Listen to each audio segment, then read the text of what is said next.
This was unprecedented access to Russia's powerful Prime Minister, the former KGB spy, now increasingly at odds with Washington. As we toured his official residence near the Black Sea, there was a rare exchange in English. Do you think that this is a turning point in relations between Russia and the West? Do you think that period of post-war calm has come to an end? I think no. I hope no.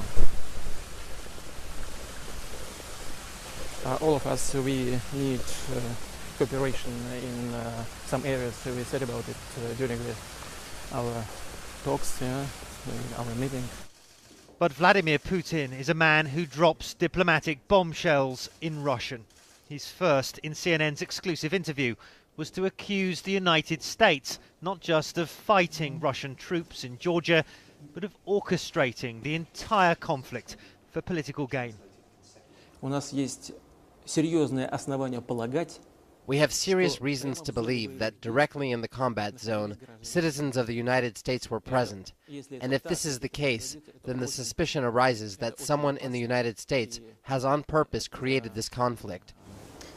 These are quite astounding claims. Just to be clear, Mr. Prime Minister, are you suggesting that there were US operatives on the ground assisting Georgian forces, perhaps even provoking a conflict, in order to give a presidential candidate in the United States some kind of talking point? And if you are suggesting that, what evidence do you have?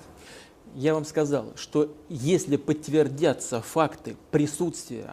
told you that if the facts are confirmed that US citizens were present in the combat zone, that it means only one thing, that they could be there only on the direct instruction of their leadership.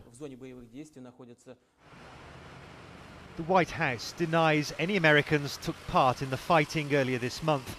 US officials call Putin's accusations ludicrous.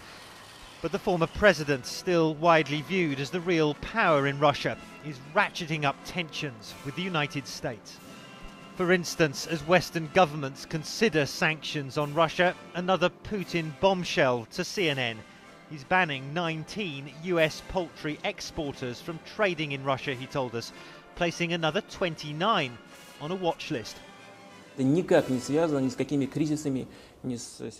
This is in no way related to any crisis, nor the situation in Abkhazia and South Ossetia.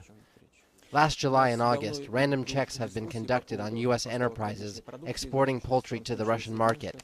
It has been found that complaints made by our experts back in 2007 have been ignored, and those enterprises have done nothing to correct deficiencies detected during the previous checks.